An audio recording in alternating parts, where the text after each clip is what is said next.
Now to the economy and a new revelation that executives at two of the firms which figured prominently in the financial meltdown walked away with huge payouts in the years that led up to the collapse on Wall Street. NBC's senior investigative correspondent Lisa Myers has details on that. Lisa, it's going to make a lot of people mad. It absolutely will, Matt. This study found that executives at Lehman Brothers and Bear Stearns cashed in big time in the years before their firms imploded. And even though they suffered huge losses at the end, their CEOs still walked away with hundreds of millions of dollars. Critics call it being richly rewarded for failure. It was the early phase of the financial meltdown last year. First, Bear Stearns was sold to avoid collapse. Then Lehman Brothers went bankrupt. Shareholders lost billions and thousands of employees lost jobs. But a new study by experts at Harvard Law School titled Wages of Failure found that since 2000, the top 5 executives at each firm had received staggering amounts of cash bonuses and had sold mountains of stock.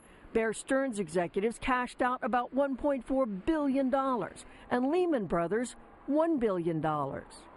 People who invested in these companies should feel betrayed. The whole idea of capitalism is that the people provide their capital and the executives take care of it for us. In this case, the people provided their capital and the executives took it. The study found that when the firms collapsed, both Bear Stearns CEO James Cain and Lehman CEO Richard Fuld lost about $900 million worth of stock. But the study said they still came out well ahead overall. Cain walked away with $388 million and Fuld $541 million. They were rewarded hundreds of millions of dollars, and they got that reward for making catastrophic decisions. Last year, Cain bought 2 condominiums here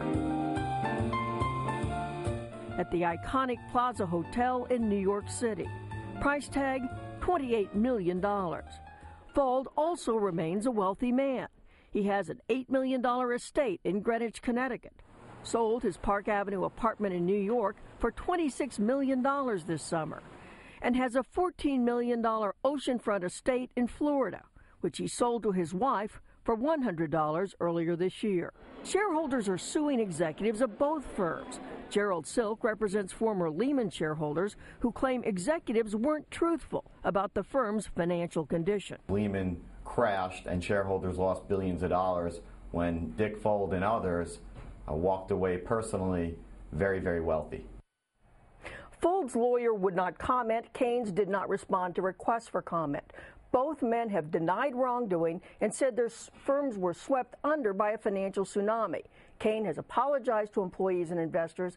Fuld says he wakes up every night thinking, what could I have done differently? Matt? All right, Lisa, thanks very much. NBC's Lisa Myers for us in Washington. Jim Cramer is the host of CNBC's Mad Money. Jim, good morning to you. Good morning, Matt. People are watching that. They're just sick to their stomachs. And one of the questions I have, where were the boards of directors of these companies? Many of the boards of directors were somewhat captured by management. Difficult to understand the structures of the companies, and the boards were part-time people, and they didn't understand what was going on. You have to watch that, and I'm sure people think, okay, that was then, this is now. Has the culture seriously changed, or is it going to get right back to that situation? Get right back. Nothing's really changed. Why?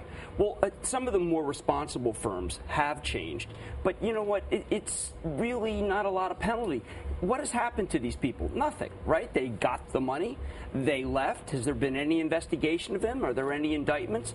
They got away with it, so why shouldn't the next guys try? Well, it's a bad commentary. Let me ask you some more general economic questions. You know, unemployment numbers are still horrible. 1 in 10 Americans out of work in this country right now. Got other people who are underemployed. Then there are the whole group of people who are worried about losing their jobs. But you keep hearing economists and experts talk about green shoots. Right. These are areas of encouragement. What do you see as green shoots right now? Auto sales, not bad. October, pretty good. Post cash for clunkers? Yes. November, not bad. We don't have a lot of cars, excess inventory. There's not a lot of excess inventory at retailers. Retailers are saying that November's been pretty good.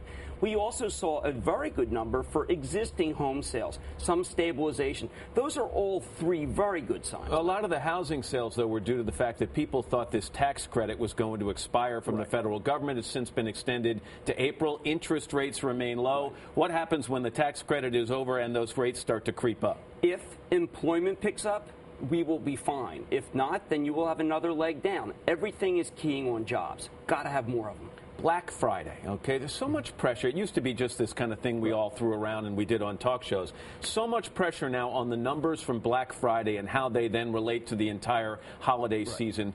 Is there more pressure this year than normal based on the state of the economy? I think that people at the retail level, many of the managers of retail, are not carrying a lot of product, not a lot of merchandise, because they were worried that things would be bad.